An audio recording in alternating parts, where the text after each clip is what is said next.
Finally guys চলে আসলাম ডিজনিল্যান্ডে। কোন রূপকথার দেশে আমি থাকছি মিলেমিশে। এবার ইয়াসিন মিথিলা, রাকিব হোসেন, ঋতু হোসেন এবং অন্তরারা সবাই একসাথে চায়নাতে। আসলে অনেকেই বলতেছেন মিথিলার দেখা দেখি টিম রাকিব হোসেন চায়নাতে গিয়ে উপস্থিত হয়েছে। ঋতু, অন্তরা, রাকিব তারা নাকি ডিজনিল্যান্ডে গেছে।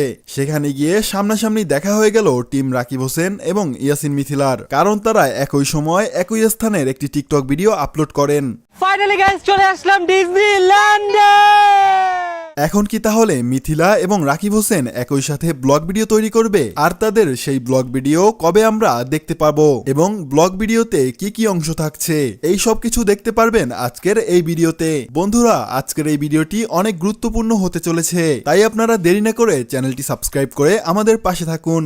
রাকিব হোসেন, ঋতু, অন্তরা এবং ইয়াসিন মিথিলা তারা সবাই একসাথে চায়নাতে গিয়েছেন। তাহলে তারা কি একসাথে ভিডিও করবেন? আসলে টিম রাকিব হোসেন আরো 2 মাস আগে জানিয়ে দিয়েছিলেন তারা ইতির বিয়ের পর চায়নাতে ঘুরতে যাবেন, আর এই জিনিসটাই মিথিলা এবং ইয়াসিন শুনে ফেলে। টিম রাকিব হোসেনের আগেই তারা চায়নাতে গিয়ে উপস্থিত হয়ে বসে আছে, কারণ তারা দেখাতে চায় রাকিব হোসেন টিমের সবাই তাদেরকে কপি করে, আর এটাই হচ্ছে আসল কাহিনী। তবে আপনারা কে কে রাকিব হোসেনের টিমের সবাইকে ভালোবাসেন তারা অবশ্যই লাইক দিয়ে চ্যানেলটি সাবস্ক্রাইব করে দিবেন।